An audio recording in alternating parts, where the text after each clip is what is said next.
Module 4, the reporting cycle. The current ratio. The current ratio is a financial ratio that measures a company's ability to pay its current liabilities with its current assets. It is a liquidity ratio that assesses a company's short-term solvency and is used to evaluate its ability to meet its short-term obligations. The current ratio is calculated by dividing the company's assets by liabilities. Current assets are those expected to be converted into cash within 1 year or the company's operating cycle, whichever is longer. Current liabilities are obligations due within 1 year or the company's operating cycle, whichever is longer. A current ratio of 1 or higher is generally considered a good indicator of a company's short-term solvency, suggesting it can meet its short-term obligations with its current assets. A ratio of less than 1 may indicate that the company may have difficulty meeting its short-term obligations. In contrast, a ratio of greater than 2 may indicate that it is not utilizing its current assets efficiently. However, it is essential to note that the current ratio should be used with other financial ratios and analysis methods, as it only provides a snapshot of a company's short-term liquidity position and does not necessarily reflect its overall financial health or long-term prospects. The current ratio is a financial ratio that measures a company's ability to pay off its short-term liabilities with its current assets. It is calculated by dividing the total current assets of a company by its total current liabilities. While the current ratio is an essential indicator of a company's liquidity, it may not be the only factor that creditors consider when deciding whether to allow a company to buy on credit. Creditors typically look at various factors to assess a company's creditworthiness, including its credit history, profitability, cash flow, and overall financial health. They may also consider factors such as the industry in which the company operates, its competitive position, and the economic environment. In some cases, a company with a lower current ratio may still be able to obtain credit if it has other strengths that outweigh this weakness. For example, a company may have a solid track record of paying its debts on time or have strong relationships with suppliers or customers that provide security. Accounting worksheet. An accounting worksheet is a document used by accountants as a tool for preparing financial statements and adjusting journal entries. It is a multiple-column document that lists account balances and helps ensure the financial statements are accurate and complete. The worksheet typically contains 5 columns: the trial balance, adjustments, adjusted trial balance, income statement, and balance sheet. The trial balance column lists all the account balances at the beginning of the accounting period. In contrast, the adjustments column lists any adjustments that need to be made to these balances, such as accruals or deferrals. The adjusted trial balance column lists the account balances after making adjustments. The income statement column shows the revenues, expenses, gains, and losses for the accounting period, and the balance sheet column shows the business's assets, liabilities, and equity at the end of the period. The accounting worksheet helps accountants identify errors or omissions in financial statements and make necessary adjustments. It is also a helpful tool for preparing financial statements and tax returns. If the balance sheet and statement of owner's equity columns of a worksheet fail to balance when the net income is added to the balance sheet and statement of owner's equity credit column, the cause could be an error in the worksheet. Some of the most common errors that can cause the imbalance between the balance sheet and statement of owner's equity columns include math errors, which occur by the simple mistake in addition or subtraction mistakes when calculating the balances. Transposition errors, which are when digits or entire figures are accidentally switched around. Missing entries, which occur when a transaction or balance not included in the worksheet. Wrong account type, which means an account that was recorded as an asset, for example, but should have been recorded as a liability. Double counting, which is counting the same transaction or balance twice. Inconsistent account balances, which means discrepancies between account balances in different worksheet sections. The accountant must carefully review the worksheet and compare the balances in each column to find and correct the error. They may also need to review the trial balance and general ledger accounts to ensure that all transactions have been appropriately recorded. Net income. Net income is a company's total earnings or profit after all expenses, taxes, and other deductions have been subtracted from its revenues or total income. It is often called the bottom line or net profit and is a vital measure of a company's financial performance. Net income is calculated by subtracting the company's expenses from its total revenue for a period, such as a quarter or a year. Expenses subtracted from revenue to arrive at net income include the cost of goods sold, operating expenses, interest expenses, and taxes. Net income is an essential metric for investors, providing insight into a company's profitability and ability to generate positive shareholder returns. It is also used to calculate important financial ratios, such as earnings per share, EPS, and price-to-earnings, PE, ratio, commonly used to evaluate a company's stock price and investment potential. To calculate the net income for the year, we need to subtract the total expenses from the total revenues. Net income equals total revenues minus total expenses. For example, net income equals $185,000 minus $103,700. Or, net income equals $81,300. Next, we need to calculate the owner's ending capital balance after taking into account the net income and any withdrawals. For example, ending capital balance equals beginning capital balance plus net income minus withdrawals. For example, ending capital balance equals $297,000 plus $81.30 minus $18,000. This makes the ending capital balance $360,300. Therefore, the net income for the year is $81,300. Reversing entries. Reversing entries are those made at the beginning of a new accounting period to reverse specific adjusting entries made in the previous period.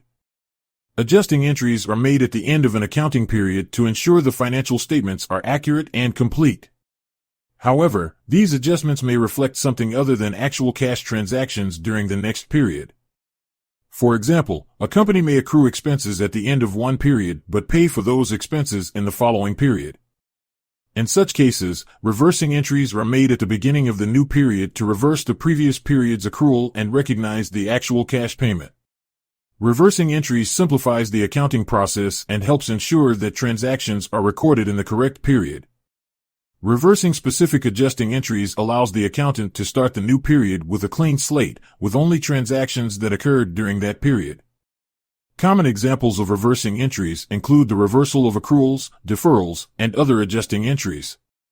For instance, an accrual for interest expenses in the previous period may be reversed at the beginning of the new period to reflect the actual payment made. Similarly, a deferral for prepaid expenses may be reversed at the beginning of the new period to reflect the expenses incurred. Reversing entries are typically made automatically by accounting software, but the accountant can manually enter them. It is essential to carefully review and understand the impact of reversing entries to ensure they are accurate and appropriate for the accounting period. Reversing entries should not be the exact opposite of previous period adjusting entries.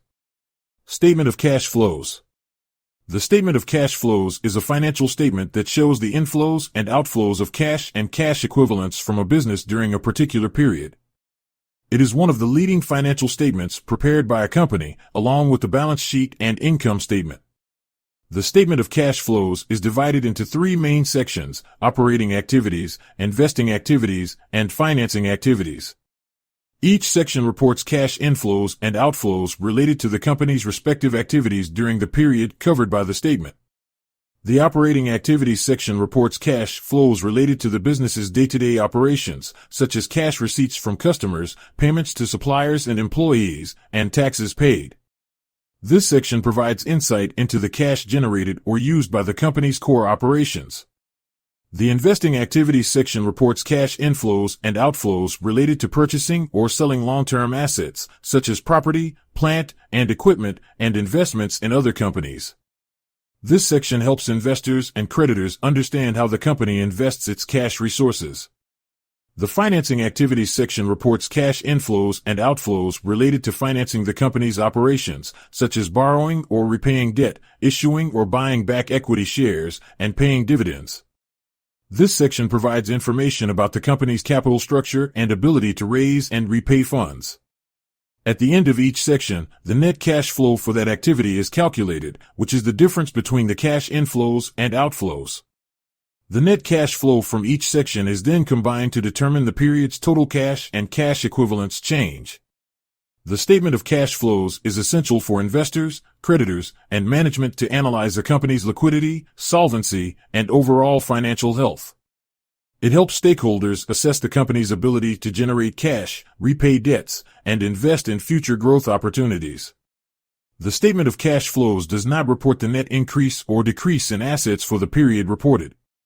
Instead, it reports the inflows and outflows of cash and cash equivalents related to a company's operating, investing, and financing activities during a particular period.